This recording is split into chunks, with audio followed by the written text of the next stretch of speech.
खड़ा हुआ था, उसने प्रश्न किया।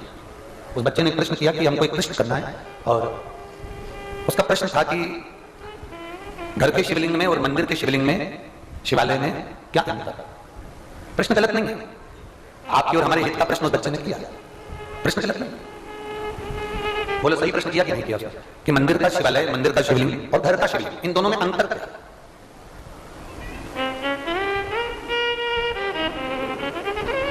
इसमें क्या अंतर हो सकता है, इसमें क्या विशेषता हो सकती है। उस बच्चे ने जो प्रश्न किया, उस प्रश्न को संपूर्ण भारत के लोग, संपूर्ण विश्व के लोग, और जो भारत के बाहर कथा श्रवण कर रहे हैं देश विदेश में बैठकर, वो भी इस कथा को श्रवण कर रहे हैं, उसका स्मरण कर रहे हैं। एक होता है घर में शिवलिंग और एक होता है मंदिर में शिवलिंग।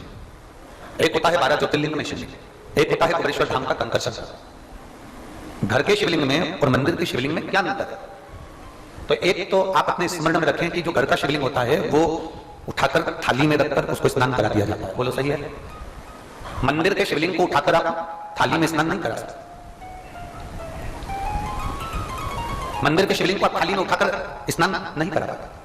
घर के शिवलिंग को आप उठाकर थाली में रखकर, पात्र में रखकर, उनको स्नान कराकर वापिस उनकी जगह पर बिठा देते हो। और मंदिर का जो शिवलिंग होता है वो स्थिर होता है, उसको उठाया नहीं जाता, उसको हिलाया नहीं जाता, वो स्थिर है। वहां पर आप जल चढ़ा दो, वहीं पर पूजन कर दो, वहीं पर अर्चना कर दो, वहीं पर आनंद पाओ। पर ये छोटा सा अंतर है। इसका विशेष अंतर क्या है। एक विशेष अंतर ये भी आता है घर के शिवलिंग और मंदिर के शिवलिंग में कि घर में जो शिवलिंग होता है वो छोटे से छोटा होना चाहिए। हमने कई बार आप लोगों को कहा कि अपनी हथेली जो होती है, उस हथेली पर शंकर भगवान का जो आपकी जलाधारी और जो शिवलिंग है उसको अपनी हथेली पर रखकर देखो, और अपने अंगूठे को इस हाथ पर ऐसा रखकर देखो और अंगूठे को उठाकर देखो। जितना बड़ा अंगूठा है, जितना बड़ा ये उंगली का अंत है, बस यहां से लेकर यहां तक का शिवलिंग, इससे जितना छोटा होता चले जाए, जितना छोटा होता चले जाए, जितना छोटा होता चले जाए, उतना बड़ा शिवलिंग अपने घर में रखना चाहिए। इससे बड़ा अगर शिवलिंग है तो उसको मंदिर जैसी सेवा की फिर जरूरत पड़ती है। घर में जैसे थोड़ा बड़ा शिवलिंग आया, जैसे बड़ा शिवलिंग इस अंगूठे से, इस उंगली से बड़ा शिवलिंग जैसे चालू हो जाता है, फिर उसको मंदिर जैसी अर्चना चाहिए। उसको सुबह शाम आरती भी चाहिए, उसको सुबह शाम बेलपत्र भी चाहिए, उसे सुबह शाम स्नान आदि, पूजन प्रदोष का आदि सारे अनुष्ठान जो पूर्ण होते हैं मंदिर में वो पूरा देना है। पर घर में जो शिवलिंग होता है ना, उसको तुम 8 दिन अगर स्नान भी नहीं कराए ना तो भी बाबा तुमको कभी श्राप नहीं देता, बाबा तुम्हारा कल्याण नहीं करता। घर में जो शिवलिंग होता है ना, उसको तुमने 15 दिन अगर स्नान भी नहीं कराया, 15 दिन लोटा भर के जल भी नहीं चढ़ाया, 10 दिन तुम बाहर भी चले गए, तुम कहीं पर भी चले जाओ, कहीं पर भी जाओ, ये जो कई लोग डलिया में ठाकुर जी को लेकर चलते हैं या टोकरी में ठाकुर जी को लेकर चलते हैं, वो लेकर क्यों चलते हैं। उसका कारण यह था कि उनके मन में यह भाव है कि हमारे ठाकुर जी को घर में अकेला कैसे छोड़कर। बोलो सही है कि गलत। हम हमारे लाडले को, हमारे ठाकुर जी को हम घर में अकेला कैसे छोड़कर जाएं। तो उसने डलिया में ठाकुर जी को रख लिया, उसका भाव, उसने डलिया में ठाकुर जी को रखा और लेकर वो कथा में जा रही है, लेकर वो ब्रज में जाए, लेकर वो जहां मर्जी पड़े, वहां अयोध्या हो, काशी हो, कांची अवंतिका हो, जहां उसका मन होता है वहां उसको लेकर बोलती है। पर शिवलिंग के साथ में ऐसा नहीं होता कि घर के शिवलिंग को तुम डलिया में रख लो और फिर उसको ले लेके घूमो। नहीं, आप जाओ, जैसे आप ब्यूटी पार्लर जाते हो, आप शॉपिंग मॉल जाते हो, आप अपने कहीं किसी स्थान पर जाते हो, कहीं पर भी जाते हो, तो घर में रहता कौन है। जो घर का बड़ा होता है, जो घर का बुजुर्ग होता है, जो घर में वयो होता है, जो घर का बड़ा होता है, वो तुम्हारे घर में रहता है। मम्मी तुम रहना, मैं अभी होकर आता हूं। पापा तुम रहना, मैं अभी होकर आता हूं। दादाजी तुम रहना, मैं अभी होकर आता हूं। दादी जी तुम रहना, मैं अभी होकर आता हूं। घर का जो बुजुर्ग है वो रहता है। तुम्हारी पूरी शादी को मार्गदर्शन कौन करता है। जो घर में बड़ा होता है। बुआ जी बड़ी होगी, फूफा जी बड़े होंगे, मामा जी बड़े होंगे, काका जी बड़े होंगे, मार्गदर्शन करते हैं। तुम्हारे घर में कोई फंक्शन आया तो बड़े तुम्हारे मार्गदर्शन कर देते हैं, वो मार्गदर्शन कर।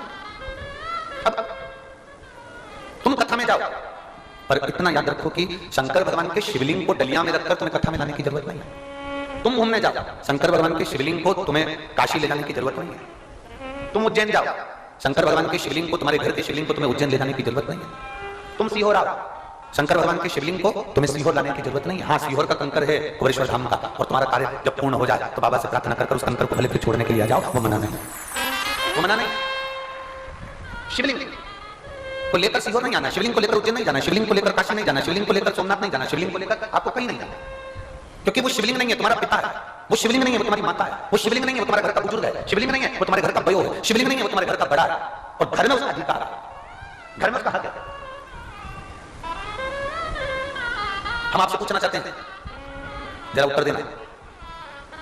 ससुर के साथ सुनार की दुकान पर जाइए, और पति के साथ सुनार की दुकान पर जाइए, और अकेली सुनार की दुकान पर जाइए, तीनों में कितना अंतर। जरा बोलो बोलो, जम के बोलो। अब अकेली गई, जाते से बोलिए, ए भैया ला दिखा तो जरा अंगूठी। सुनार है, दीदी आ गई तुम, लो अंगूठी।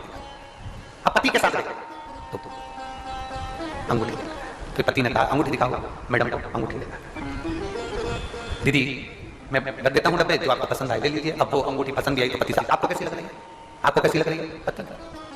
अब ससुर के साथ बाजार गई, सुनार की दुकान पर गई, इतना लंबा तो पहले घूंघट डाल के बैठी, इसके बाद में लंबा घूंघट डालने के बाद में फिर ससुर से थोड़ी ना पूछेगी कि मैं अंगूठी ले लूं कैसी लग रही है, और ससुर ने कह दिया ये अच्छी लग रही है देख लो।